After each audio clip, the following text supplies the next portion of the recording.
Right.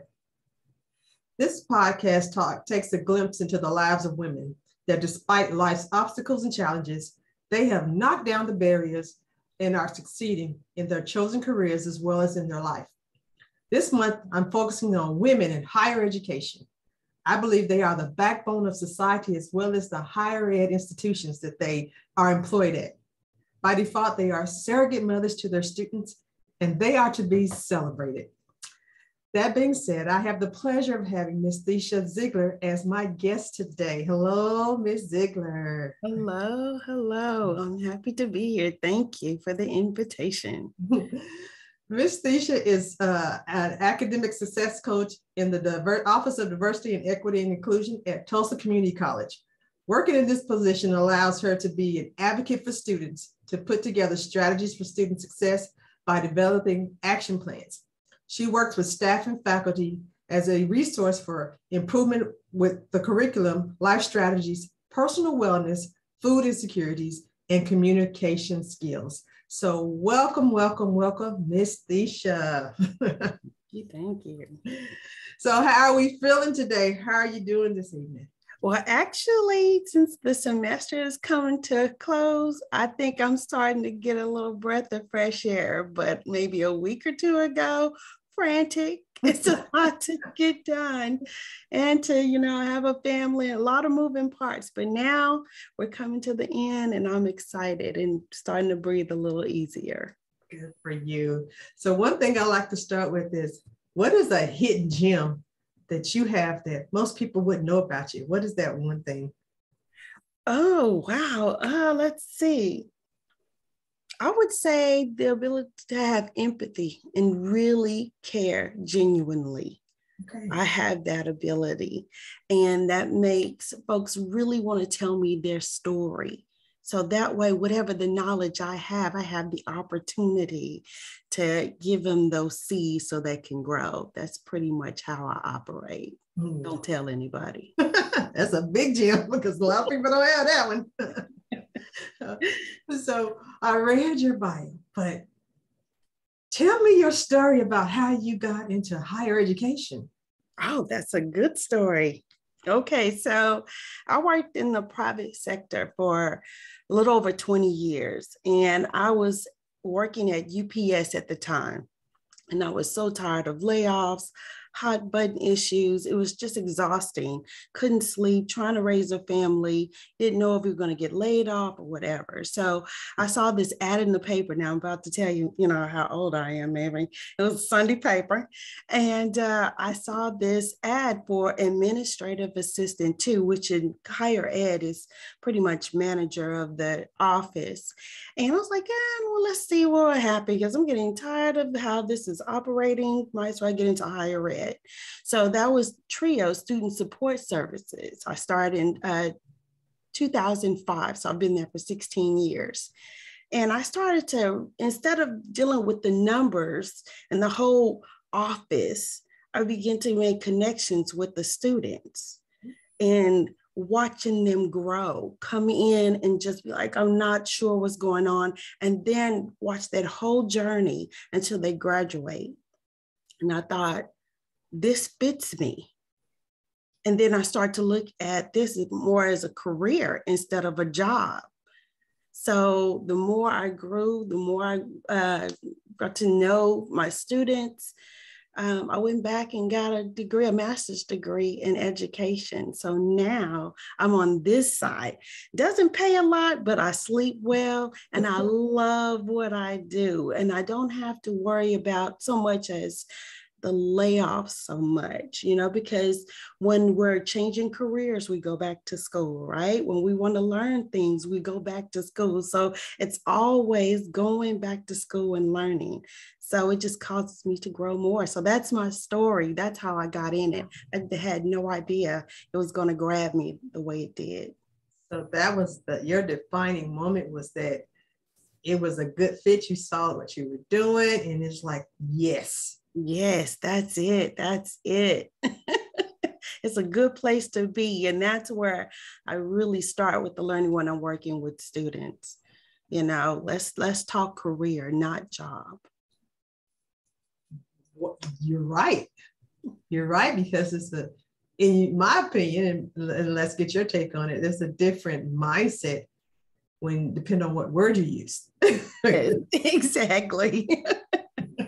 So you can always tell the difference between a job and a career, because if you have a job, when you wake up in the morning, you have this, oh my God, probably hit the snooze, a few times, dread getting ready for work and all of those things. But with the career, you ask yourself, wow, I can't believe I'm getting paid for this. I'm having so much fun. I'm learning so much, I'm touching so many lives. So that's what I grow. That's what keeps the smile on my face. And you're glowing today. Yeah, it's really glowing. So you mentioned you're in the administrative type position. Did you also teach in the classroom? Well, I just started teaching this semester. I kind of pushed it off for a while because I kind of thought that it would limit me as an academic success coach. I have the ability to move around, and go to different departments, collaborate, work with faculty and things of that sort. But then my boss, Dr. Dickens, he was like, yeah, you might need to take a shot at this. My resume is pretty filled, but teaching is not one of them I had on there. So I was like, let's see. And I completed my first class. Actually, was added to 2 classes, and it has just been a joy. I think I've been bitten by the bug. Wow. Classroom bug. Classroom yes, bug. It's been so exciting to watch this process live and be part of it from beginning of the class to the end. And see those light bulbs go off. I'm like, oh my God, I got it. So wow. I'm excited, but this is my first semester, and I'll be teaching in the spring as well. So we'll see how long this goes. Sounds great. You mentioned student success. If I was a student and I came to your office and you're the student success office, what does that look like for a student? What do you do with them? What is the process? You want them to be successful, but what is it that you do with the students, or resources that you give them in order for them to be successful? Good question. The first thing I do is start to build a relationship. Folks are not going to tell you their story or what their path is until they trust you. I know that's how I operate, and because of my background, we had to really read people, quote unquote, before we really start to give them any information. So when a student comes to my office, I always ask them how they're doing, how they're like, how's it going, and then I'll tell them about me, and if they have any type of issues and it's something that I've been through or I've experienced, kind of throw that in there. So we both have a good give and take during that process. And then when I see areas that may be concerning, I'm like, oh, well, tell me about this. So we may have students that have time management issues, and they're telling me that they're tired all the time. Why are you tired? And then I was like, well, I'm working so many hours or whatever, family, this, that, and the other. So then I was like, man, I remember that. I was a full-time student. I was a full-time worker, full-time mom. I know how exhausting it can be. Let me help you with maybe some time management. Let's look at that. And now they know I'm investing in them, while they're telling their story. So now we're building those relationships. Now we can go to other things. So if I fix this block or this issue, then we can add more. And now they just come into my office now sometimes, just to sit, to get their head together. So to me, that's the part of success that folks are missing. Build those relationships, real relationships. And before you know, that one can turn into a fist, and they can really knock this thing out. Wow, that is amazing. Okay, I'm gonna have to use that. And one turn into a fist, and we can knock this out. That's a quote that you need to that you got to use. That is a good one. I like that one. I like that one a lot. The things that you're saying, you're lighting up. Are you an exception to the rule on campus? I believe I am, because my journey came late. Like I said, I was in the business sector for a while. It was numbers and money and things of that sort. So when I can spot a student if they need something, and then I can go over to them, and my presence is inviting. So they tell me what they need, and I can tell them where to go, and I'll walk them over to whatever department, you know what I mean? So getting that together with those students is very, very important to me. So investing in their success. Ooh. What would you say are some common myths about your profession that you would like to squash? Well, one, we're not gods. We're not. And we cannot snap a finger and your GPA will go up, or your classes will go well, or your communication with the instructor. So, we want to make sure that we walk them through, all students, and even the parents, walk them through the reality of education. There's a reality, and it's still a business, even though you have instructors or administration who would just smile, but man, if you earn that D or that F, coming to me as an academic success coach is not going to change it, but I can help you move to the next level, the next semester, be prepared. So those myths that we can just make things happen overnight. No, I tell all of my students, this is not a microwavable thing. This is a marathon. We gotta, educate. I'm not going to tell my age, I'm still. I've been at this a long time, and I'm always educating myself. I have an amazing boss who gives me articles or books. I have family, like, did you know this? So they know I'm like a sponge. I want to know everything. And because I've started out so late, I'm really absorbing, trying to get how I can get those myths out. One of the other myths I would say, I would try to keep students from, get rid of the Superman, Superwoman ideal. It's a myth. We need help, and we need to have that ability to ask for what we need. No need to drown. We're not alone. If we really look out here, we're not alone. There's so many resources. So we need to get those out there more often and make these connections like we're making today, And I'm so happy that you were able to step in and help us out with our African American summit. It was 3 years ago. We got some really good feedback, but making those connections kind of breaks down that myth that you have to do it by yourself. You don't. There's people like us who are here to help. Yes. That brings me to this. When the pandemic hit, what was some things that you guys had to address or do differently? How have you guys recovered from all the things that you guys had to deal with in order to still educate, retention, all the, what does the terrain look like for you guys prior to COVID? Yes, well, that's a really good question, and there's a lot of bells and whistles to it too. Because when it first hit, everyone was kind of like in a panic. How are we going to get everyone to do the work that's needed? Because we're still in education. The students have paid their money for these classes and everything. They want that. So how are we going to be able to do this in a hybrid situation? So we had to get laptops to everyone. It was a huge IT push to get everyone what they needed, the programs, the software, the connection, make sure cable. So once we got all of that together, then we were able to learn Zoom, how to do interviews, how to conduct classes, things of that sort. Always checking on us. We had so much support from TCC. They've even won awards because of having this transition. So we're still coming out of it. Fall, I guess you could say, we made the transition from 50%, and now I think we're like at 75%. We're not totally 100% just yet.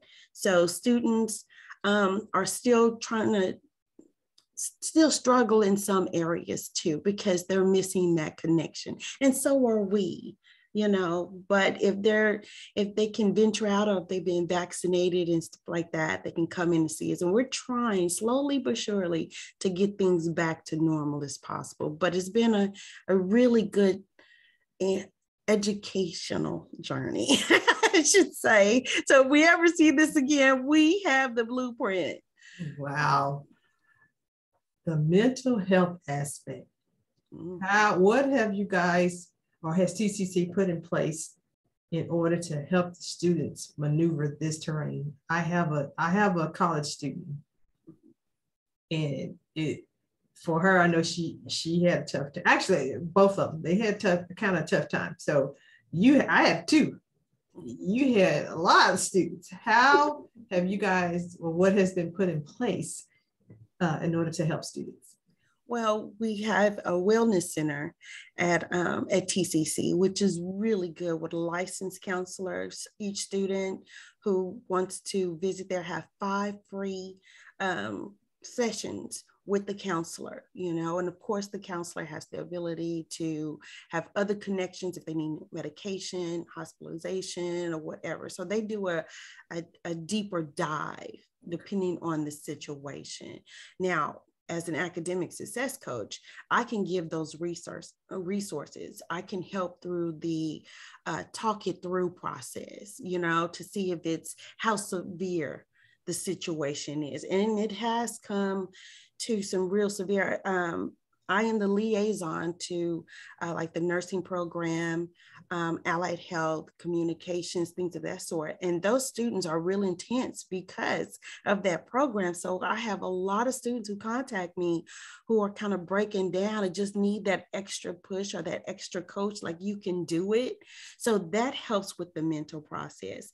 TCC, we have a Google Voice. So now my phone will ring, get the number, and the students can contact me through my cell phone.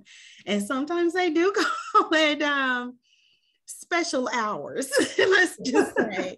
But if it has anything to do with their mental, I shut it down and I make sure that they have what they need before we get off the phone. So if they need a word of encouragement, or what should they do if they're feeling panicked or having sense of anxiety, I give them, a few strategies to help with that process. And I also always let them know the resources that we have. So if they don't get a hold of me, I give a name, I give a soft handoff. I will let them know, hey, this person is coming, and then, but they always feel supported.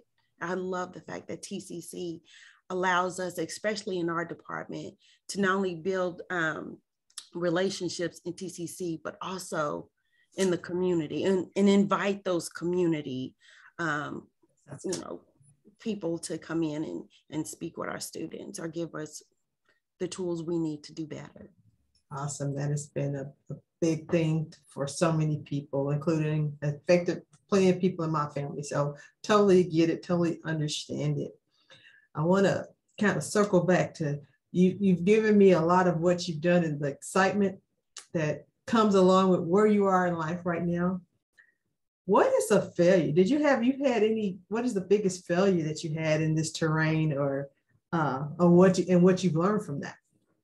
Well, it depends on, are we talking like professionally failures? In your arena of higher education. Well, okay. Well, one of the failures that come to mind right off is I was an assessment coordinator, and we were trying to get our academic veterans class off the ground, because our veteran students have a different background than the general population of students. Their maturity level is on a different wavelength, and their patience sometimes you know, with those of us who could be green behind the ears and not really know what's going on out there. So TCC at the time was trying to develop something just for those veteran students. And I was going to be their instructor on how to learn those soft skills, how to engage with civilians, you know, so they don't frighten or make the other students nervous or have anxiety, you know what I mean? Because this is jarring, and I've heard this from many students, it's kind of jarring when you talk to someone at the same age as you, but their life choices is different. They're real stern and serious, or you're still at an age where you still want to go hang out and party with your friends, and now we got to work together as a group, you know. Tempers can sometimes get a little high sometimes. So with that being said, we did everything we possibly can do to put it together. But at that time, a lot of our veteran students did not want to identify as veteran because they didn't want to be treated as special or anything like that. I think I'm not sure what that connection is, but I know they didn't want to indulge in letting us know. Because there's nothing on the application at TCC that says, you know, just like it wouldn't if you have children or anything like that. It's a very personal question to ask. So it didn't work out. A lot of work went into it. Yeah, it was sad. It was so good. And I really thought that we had something, but it failed, but we came out much, much stronger. Coming to something like this department that I'm a part of now, because they can come to me and we can still get those same resources. If they need me in the classroom, I can come and give a presentation with those same skills that I was going to teach, you know, for them exclusively. So yeah, that was my failure, but I learned a lot. As long as you learn something, right? Yeah. Well, what has been, or who, your best resource to help you navigate the terrain or elevate in this space? Oh gosh, so many. Like I said, I started out, you know, in business. That's why I came to TCC to do business. So in order for me to learn the things that I know now in education, it took a lot of hands.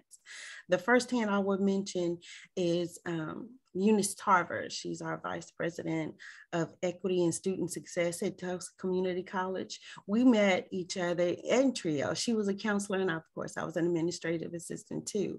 And she started to open up and talk to me about the world of education and how to make those connections and things of that sort. So I kind of, you know, rode her coattails for a little bit until I was able to take the training wheels off for myself. And then anyone who was in any kind of power and to kind of show me how TCC, how the education works, how the money comes in, how the students get their money, how their pathway, they design programs, and then with the design programs, how the curriculum works. So I was just taking a deep dive. If you would have saw my book, if my brain was a book, it'll probably be like this big, because everything.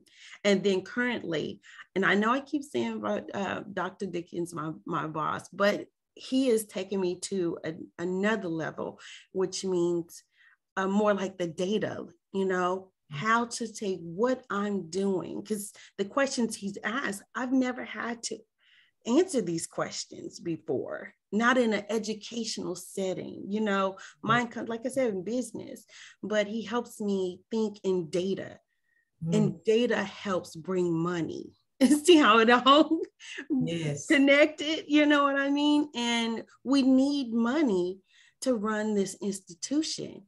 You know, no one's going to come if we don't have the latest of whatever that is, technology, books, you know, well-educated instructors. So having him peel my eyelids back to see, wow, how can I frame this so we can get the data from it? That excites me, you know, so Yeah. You are a lifelong learner for sure. Yes, for sure. Keep the ball running. Yeah. I think we all should be in that space of learning, you know? Keyword should. Yes. What advice would you give to someone wanting to pursue the same type of career path? Well, first, I would say ask those questions on what type of student you were. You know, ask what your real passion is. When I was a senior academic advisor before I got my current job, I would ask students what they really want, because I would have students that will bring their parents in and the parents would tell them what they want their child to do. Well, that's not fair.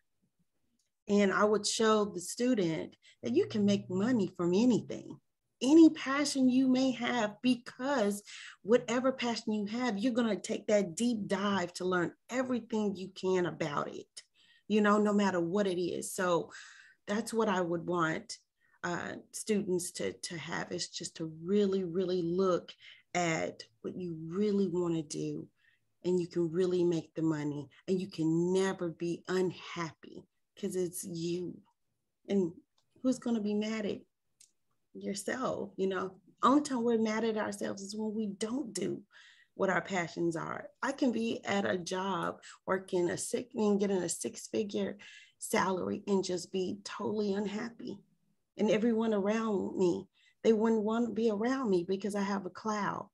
But, you know, I may make less, but I have so many friends and family because I love what I do. I wake up thinking, wow, I can't believe I'm doing this. I'm getting ready to save. I'm getting ready to make an impact on someone's life. That's awesome. That's awesome. Knowing what you know now about life and yourself, what would be some advice you would give a younger version of you? I would say don't listen to those who have not gone that particular path, whatever path that is. I think I have always loved school, me personally. And if I had stuck with my guns, no telling where I would be in education right now, because I would have found out, man, that's what I should have majored in when I started out in college, you know, knowing what my passion is, and don't listen to what other folks say. The reason I went to, I would say, get a bachelor's in business is because at that time, everyone was saying business is a thing. You can always get a job in business. You can always get this. You can always get that. But no one told me you can have a career in education or whatever you want and make money. So that's what my word is. Whatever your passion is, go for it. You can make money from it. So my advice would definitely, like, stick with what your passion is, Thesha. You can't go wrong with that. And I wouldn't be starting out so late. I didn't get into, when I say education, until, let's see, my mid 30s. You know, that's quite a ways. I mean, can you imagine? You have presidents and vice presidents who are in 30s, 40s. So I'm a late bloomer, but I'm coming in, busting the door down. Do you think you would have had the same passion had you done it earlier? Yes. Okay. I do. I just let someone else talk me out of it. And I would never let that happen again. Good for you. Good for you. So what's next for you? Well, of course, I talked about teaching. So I've completed my first semester. So I'm going to get a few more classes under my belt, you know, a few semesters, and see how that goes. And who knows? I may go into faculty, but I do have one more goal that I want to reach.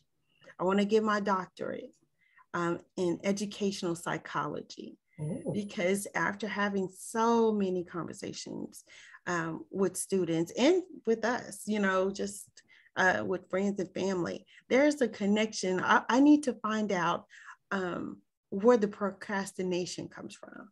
what happens to the brain, what makes us, we know that there's something so important, but we will still allow ourselves to sit on the couch or lay in the bed longer than we should, you know?